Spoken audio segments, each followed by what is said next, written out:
Hi అండి, అందరికీ నమస్కారం అండి. ఈరోజు మధ్యాహ్నం లంచ్ చూసేద్దాం రండి. టమాటా పచ్చడి చేశానండి. పప్పుల పొడి అండి. పప్పుల పొడిలో నెయ్యి బాగా చక్కగా వేసుకుని తింటారండి. ఇంట్లో అందరికీ బాగా ఇష్టం అండి పప్పుల పొడి, నెయ్యి. పచ్చడి టమాటా పచ్చడిలో కూడా వేసుకుని తింటారండి. బెండకాయ ఫ్రై, వేడివేడిగా అన్నం వండేసానండి. పెరుగండి, మెత్తటి పకోడీ అండి. ఇంట్లో మెత్తటి పకోడీ చేశాను. తర్వాత 10,000 మంది సబ్స్క్రైబర్లు వచ్చారండి. నా నిన్నటి నుంచి చెప్దామని అనుకుంటా ఉన్నానండి, అందుకని ఇప్పుడు చెప్తున్నాను.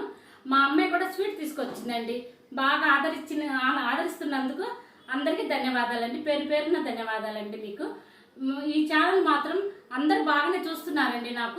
ఇదిగోండి మా అమ్మాయి స్వీట్ తీసుకొచ్చిందండి. 10,000 సబ్స్క్రైబర్లు వచ్చారని చెప్పేసి స్వీట్ పూరి తీసుకొచ్చి ఇచ్చిందండి. నా మనవాడేమో 10,000 సబ్స్క్రైబర్లు వచ్చారు కదా, అమ్మమ్మ నాకు కొంచెం ఐస్ క్రీమ్ చేసి పెట్టవా అని చెప్తేను ఐస్ క్రీమ్ చేశానండి. నేను ఇంట్లోనే తయారు చేశాను. చాలా బాగా కుదిరిందండి. వీళ్ళేమో చిన్న చిన్న బాక్సులలో పోసి పెట్టుకున్నారండి. నేను పెద్ద బాక్స్ పోసి పెట్టాను. బాగా కుదిరిందండి. ఇది ఐస్ క్రీమ్ కూడా చాలా బాగా టేస్టీగా బాగా కుదిరింది.